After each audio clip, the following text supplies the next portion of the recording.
pernah mengalami sendawa, terutama kalau pas lagi bersama dengan orang lain, itu bisa membuat rasa malu, ya. Apalagi sendawanya nggak bisa berhenti. Sendawa yang berulang-ulang yang bisa membuat rasa risih pada seseorang. Nah, sendawa ini bisa hanya berlangsung beberapa saat, tapi bisa juga berlangsung sampai berminggu-minggu. Nah, bagaimana seseorang bisa sendawa? Sebenarnya sendawa itu adalah mekanisme normal ya. Ketika gas tertumpuk di dalam lambung dan lambung begitu penuh dengan gas, maka mekanisme tubuh kita untuk membuang kelebihan angin agar tidak menimbulkan rasa tidak enak atau nyeri pada daerah perut atas biasanya akan bersendawa. Nah, gas ada di dalam lambung mekanismenya seperti misalnya karena makan makanan tertentu yang mengandung cukup banyak gas ya. Misalnya minuman-minuman yang mengandung soda, kemudian umbi-umbian. Itu cukup mengandung gas yang bisa mengakibatkan seseorang bersendawa. Tetapi sendawa karena makanan biasanya berlangsung cuma beberapa menit atau beberapa jam. Dan sendawa juga bisa disebabkan karena penyakit-penyakit tertentu. Misalnya penyakit GERD juga bisa mengakibatkan orang bersendawa. Adanya ulkus atau luka di daerah lambung seorang juga bisa bersendawa. Atau ada infeksi pada ulkus lambung atau duodenum yang disebabkan oleh Helicobacter pylori juga bisa mengakibatkan seseorang mengalami sendawa.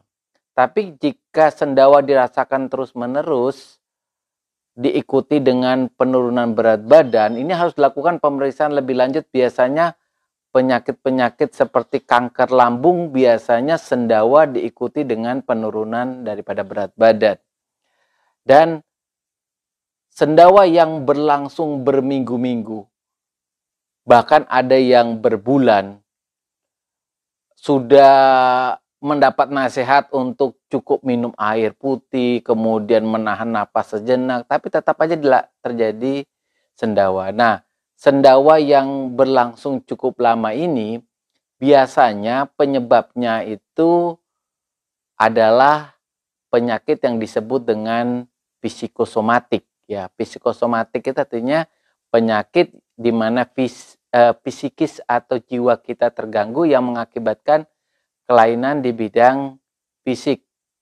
Jadi seorang yang mengalami stres atau kecemasan itu biasanya selalu punya kebiasaan menelan ludah. Nah, menelan ludah ini sebenarnya tidak sengaja juga menelan angin yang mengakibatkan lambung kita penuh dengan gas. Ada penyakit yang disebut dengan irritable bowel syndrome. Ya, suatu penyakit yang masuk ke dalam kategori psikosomatis.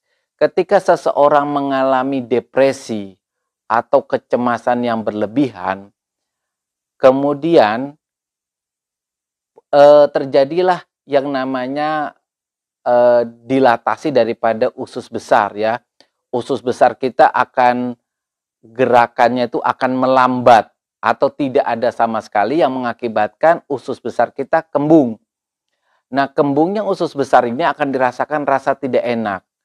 Usus besar yang kembung, yang gerakannya menurun karena psikosomatis, karena depresi, karena kecemasan, itu nggak membuat usus kita tidak mampu untuk menggerakkan atau mendorong angin yang ada di usus besar ke bawah sebagai kentut. Makanya dia akan naik ke atas termasuk memenuhi daripada lambung. Nah, mekanisme tubuh agar lambungnya tidak penuh dengan gas, biasanya pasien akan bersendawa. Nah, sendawa yang terus-menerus inilah yang cukup mengganggu si pasien. Nah, untuk menghilangkan sendawa yang disebabkan karena penyakit psikosomatik, tentu harus berkonsultasi dengan dokter agar mendapatkan pengobatan-pengobatan yang bisa menghilangkan depresi atau menghilangkan kecemasannya, sehingga sendawanya pun akan bisa membaik atau bisa sembuh. Terima kasih teman-teman. Topik kita hari ini tentang sendawa yang boleh dikatakan fisiologis, tapi ada juga sendawa yang patologis yang berlangsung berhari-hari bahkan bisa berbulan-bulan.